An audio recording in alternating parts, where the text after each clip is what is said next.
हरि शरणं हरि शरणं हरि शरणं हरि शरणं हरि शरणं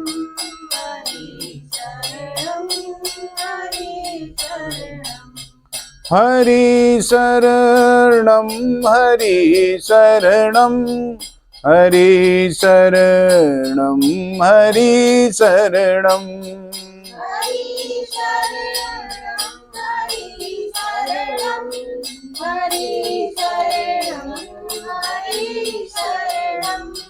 हरि शरणं हरि शरणं हरि शरणं हरि शरणं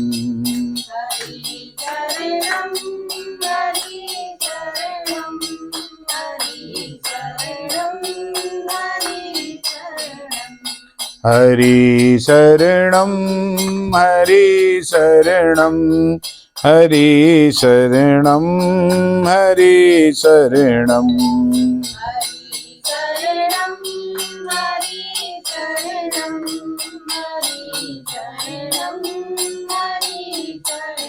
बोलो कृष्ण कन्हैया लाल की।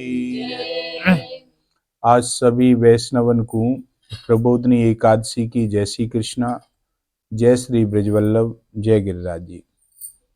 आज जो एकादशी है कार्तिक मास की शुक्ल एकादशी। युधिष्ठिर जी ने भगवान नारायण से पूछी कि हे श्री कृष्ण, मैंने आपके मुख से कार्तिक मास के कृष्ण पक्ष की रमा एकादशी का महात्म्य सुना। मानद अब कार्तिक शुक्ल पक्ष में जो एकादशी आती है उसकी क्या महिमा है और उसका कौन सा नाम है, वो है आप कृपा करके मुझे बताइए। तो भगवान श्री कृष्ण बोले, राजन, कार्तिक के शुक्ल पक्ष में जो एकादशी होती है उसका जैसा वर्णन लोक सृष्टा ब्रह्मा जी ने नारद जी से किया था वही मैं तुम्हें सुना रहा हूं। जो ब्रह्मा जी ने नारद जी को बताया वह मैं आपको बता रहा हूं। नारद जी ने अपने पिता ब्रह्मा जी से प्रश्न पूछा था कि हे पिताजी, जिसमें धर्म कर्म में प्रवृत्त कराने वाले भगवान गोविंद जागते हैं, उस प्रबोधनी एकादशी का महात्म्य मुझे बतलाइए, क्या महात्म्य है उसका। तो ब्रह्मा जी ने नारद जी से कहा, बेटा, हे मुनीश्वर, प्रबोधनी जो एकादशी है इसका महात्म्य जो है वह पाप का नाश करके पुण्य की वृद्धि करता है और उत्तम बुद्धि वाले पुरुषों को मोक्ष प्रदान करने वाला है, ऐसा इसका महात्म्य है। जैसे समुद्र से लेकर सरोवर तक जितने भी तीर्थ हैं, छोटे से छोटे बड़े से बड़े जितने भी तीर्थ हैं, वे सभी अपने महात्म्य की तभी तक गर्जना करते हैं जब तक कि कार्तिक मास में भगवान विष्णु की प्रबोधनी तिथि नहीं आ जाती। और प्रबोधनी एकादशी को एक ही उपवास कर लेने से मनुष्य को 1000 अश्वमेध तथा 100 राजसूय यज्ञ करने का फल प्राप्त हो जाता है। बेटा, जो दुर्लभ है, जिसकी प्राप्ति असंभव है, लोग कहते हैं कि इसको प्राप्त नहीं किया जा सकता, तथा जिसे त्रिलोकी में किसी ने भी नहीं देखा है, ऐसी वस्तु के लिए भी यदि सकाम याचना रूप करने पर प्रबोधनी एकादशी का व्रत किया जाए तो यह एकादशी उसे वह वस्तु भी दे देती है महाराज। और भक्ति पूर्वक व्यक्ति उपवास करे तो मनुष्य को ये जो हरिबोधनी एकादशी ऐश्वर्य, संपत्ति, उत्तम बुद्धि, राज्य तथा सुख प्रदान करने वाली है। मेरु पर्वत के समान यदि व्यक्ति के पाप इकट्ठे हो गए हो, इतने पाप इकट्ठे हो गए हो कि मेरु पर्वत के समान हो गए हो, बड़े बड़े पाप हैं, उन सबको यह प्रबोधनी एकादशी नाश करने वाली है। एक ही उपवास में वह पाप भस्म हो जाते हैं महाराज। और ये नहीं अभी के, पहले के भी यदि हजारों जन्मों के पाप किए हुए हों और वो एक जगह एकत्रित हो गए हों, वह भी प्रबोधनी एकादशी का व्रत करने से भस्म हो जाते हैं महाराज। जो लोग प्रबोधनी एकादशी का मन से ध्यान करते हैं और जो इसके व्रत का अनुष्ठान करते हैं, उनके जो पितर हैं, पितर लोग हैं, वे नरक के दुखों से छुटकारा पा करके भगवान विष्णु के परम धाम को चले जाते हैं महाराज। हे ब्राह्मण, अश्वमेघ आदि यज्ञों से भी जिस फल की प्राप्ति कठिन है, वह प्रबोधनी एकादशी को जागरण करने से अनायास ही सहज में ही प्राप्त हो जाता है। संपूर्ण तीर्थों में, सारे ब्रह्मांड के जितने भी तीर्थ हैं, उनमें नहाकर स्वर्ण और पृथ्वी दान करने से जो फल मिलता है, वह फल श्री हरि के निमित्त प्रबोधनी एकादशी के दिन जागरण करने मात्र से मनुष्य को प्राप्त हो जाता है। जैसे मनुष्य के लिए मृत्यु अनिवार्य है, क्योंकि ये मृत्यु लोग है, जिसका जन्म हुआ है उसकी मृत्यु होनी है। ये दुनिया में सब चीज अनिश्चित है, लेकिन निश्चित है तो केवल एक मौत है। तो जैसे मनुष्य के लिए मृत्यु अनिवार्य है, उसी प्रकार से धन संपत्ति मात्र भी जो क्षणभंगुर है, ऐसा समझकर एकादशी का व्रत करना भी अनिवार्य मान लेना चाहिए। तीनों लोकों में जो कोई भी तीर्थ संभव है, वे सब प्रबोधनी एकादशी का व्रत करने वाले मनुष्य के घर में मौजूद रहते हैं उस दिन। और कार्तिक की जो हरिबोधनी एकादशी पुत्र तथा पौत्र प्रदान करने वाली है।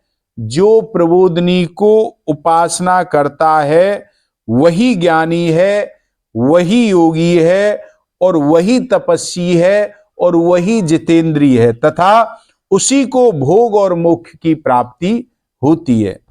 ब्रह्मा जी बोले, बेटा नारद, प्रबोधनी एकादशी को भगवान विष्णु के उद्देश्य से मानव जो स्नान, दान, जप और हवन करता है, वह सब अक्षय हो जाता है। वह कभी क्षय नहीं होता, वह अक्षय रहता है। और जो मनुष्य इस तिथि को, एकादशी की तिथि को उपवास करके भगवान माधव की भक्ति पूर्वक पूजा करते हैं, वे 100 जन्मों के पापों से छुटकारा पा जाते हैं। इस व्रत के द्वारा देवेश्वर, देवों के देव जनार्दन को संतुष्ट करके मनुष्य संपूर्ण दिशाओं को अपने तेज से प्रकाशित करता हुआ श्री हरि के वैकुंठ धाम को जाता है महाराज। और प्रबोधनी को पूजित होने पर भगवान गोविंद मनुष्य को बचपन, जवानी और बुढ़ापे में किए हुए 100 जन्मों के पापों को, चाहे वे अधिक हो या कम हो, सबको ठाकुर जी धो डालते हैं मर। अतः सर्वथा प्रयत्न करके संपूर्ण मनोवांछित फलों को देने वाले देवादिदेव भगवान जनार्दन की उपासना करनी चाहिए। बेटा नारद, जो भगवान विष्णु के भजन में तत्पर होकर के कार्तिक में पराये अन्न का त्याग करता है, वह चंद्रायण व्रत का फल पाता है।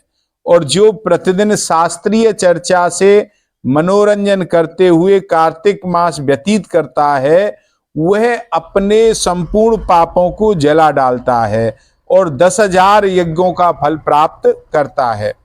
कार्तिक मास में शास्त्रीय कथा के कहने सुनने से भगवान मधुसूदन को जैसा संतोष होता है, वैसा उन्हें यज्ञ, दान तथा जप आदि से नहीं होता।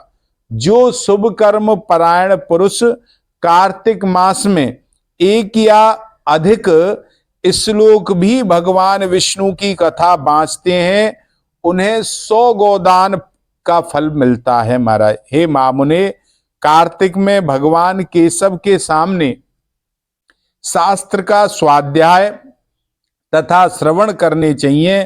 मुनिश्रेष्ठ, जो कार्तिक में कल्याण प्राप्ति के लोभ से श्री हरि की कथा प्रबंध करता है, मतलब कथा का आयोजन करता है, वह अपनी 100 पीढ़ियों को तार देता है। जो मनुष्य सदा नियम पूर्वक कार्तिक मास में भगवान विष्णु की कथा सुनता है, उसे सहस्त्र गोदान का फल प्राप्त होता है।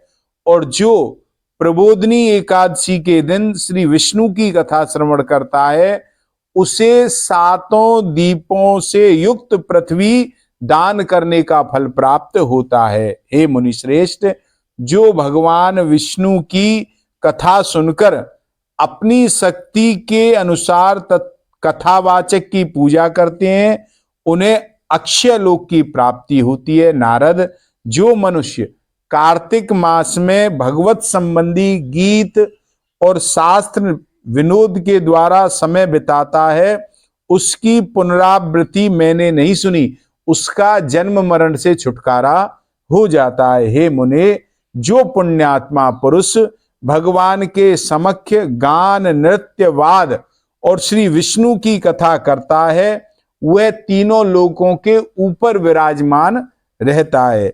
हे मुनिश्रेष्ठ, कार्तिक की प्रबोधनी एकादशी के दिन बहुत से फल फूल, कपूर, अर्गजा और कुमकुम के द्वारा श्री हरि भगवान विष्णु की पूजा करनी चाहिए। एकादशी आने पर धन की कंजूसी नहीं करनी चाहिए, क्योंकि उस दिन दान आदि करने से असंख्य पुण्य की प्राप्ति होती है। प्रमोदनी को जागरण के समय शंख में जल लेकर के फल तथा नाना प्रकार के द्रव्यों के साथ श्री जनार्दन के अर्घ्य देने चाहिए। संपूर्ण तीर्थों के स्नान करने और सब प्रकार के दान देने से जो फल मिलता है, वही प्रबोधनी एकादशी के दिन अर्घ्य देने से करोड़ों गुना होकर प्राप्त होता है। हे देवऋषि, अर्घ्य के पश्चात भोजन, आच्छादन और दक्षिणा आदि के द्वारा भगवान विष्णु की प्रसन्नता के लिए गुरु की पूजा करनी चाहिए। और जो मनुष्य उस दिन श्रीमद् भागवत की कथा सुनता है अथवा पुराण का पाठ करता है, उसे एक एक अक्षर पर कपिला गाय दान करने का फल प्राप्त होता है। हे मुनिश्रेष्ठ, कार्तिक में जो मनुष्य अपनी शक्ति के अनुसार शास्त्रों की रीति से वैष्णव व्रत एकादशी का पालन करता है, उसकी मुक्ति अविचल है। केतकी के एक पत्ते से पूजित होने पर भगवान गरुड़ध्वज 1000 वर्ष का तक अत्यंत तृप्त रहते हैं। हे देवऋषि, अगस्त के फूल से भगवान जनार्दन की पूजा करता है जो व्यक्ति, उसके दर्शन मात्र से नरकों की आग बुझ जाती है। महाराज वत्स, जो कार्तिक में भगवान जनार्दन को तुलसी पत्र और पुष्प अर्पण करते हैं, उनका जन्म भर का किया हुआ सारा पाप भस्म हो जाता है। हे मुने, जो प्रतिदिन स्पर्श, ध्यान, नाम, कीर्तन, स्तवन, अर्पण, सेवन, नित्य पूजन तथा नमस्कार के द्वारा तुलसी में 9 प्रकार की भक्ति करते हैं, वे कोटि सहस्त्र युगों तक पुण्य का विस्तार करते रहते हैं। तो हे नारद, सब प्रकार के फूलों और पत्तों को चढ़ाने से जो फल होता है, वह कार्तिक मास में तुलसी के एक पत्ते से मिल जाता है। कार्तिक आया देख प्रतिदिन नियम पूर्वक तुलसी के कोमल पत्ते से महाविष्णु श्री जनार्दन का पूजन करना चाहिए। जो 100 यज्ञों द्वारा देवताओं का यजन करने और उनके अनेक प्रकार के दान देने से जो पुण्य मिलता है, वह कार्तिक में तुलसी दल मात्र से केशव की पूजा करने से प्राप्त हो जाता है। इस प्रकार भगवान श्री कृष्ण ने युधिष्ठिर जी को, ब्रह्मा जी ने जो नारद जी को इस प्रबोधनी एकादशी का फल बताया, वह भगवान श्री कृष्ण ने युधिष्ठिर जी को बताया और हमने आप लोगों को बताया। तो यह जो प्रबोधनी एकादशी है, बड़ी पुण्य प्रदायिनी है, इसका व्रत अवश्य करना चाहिए। जो व्यक्ति अपनी सामर्थ्य के अनुसार निराहार कर सके निराहार, फलाहार करके फलाहार, सागार करके सागार करें, ठीक है, लेकिन ना भी करें तो कम से कम एकादशी के दिन चावल इत्यादि का प्रयोग नहीं करना चाहिए। और एकादशी के दिन लोक चर्चा, पर चर्चा और ये चर्चा छोड़ करके हरि चर्चा और भगवान का नाम लेना चाहिए। संभव हो तो पूरी रात, नहीं तो जितना हो सके रात्रि को जागरण करके अपने गुरु मंत्र या इष्ट मंत्र का जाप अवश्य करना चाहिए। 2 मिनट नाम संकीर्तन, फिर विश्राम करेंगे। राधे राधे गोविंद गोविंद राधे, राधे राधे गोविंद गोविंद राधे, राधे राधे गोविंद गोविंद राधे, राधे राधे गोविंद गोविंद राधे, राधे राधे गोविंद गोविंद राधे, राधे राधे गोविंद गोविंद राधे, राधे राधे गोविंद गोविंद राधे, राधे राधे गोविंद गोविंद राधे, राधे राधे गोविंद गोविंद राधे। राधे राधे गोविंद गोविंद राधे। बोलो कन्हैया लाल की जय, श्री ब्रजवल्लभ लाल की जय, देवोत्थान एकादशी की जय। जय जय श्री राधे, जय जय श्री राधे, जय जय श्री राधे।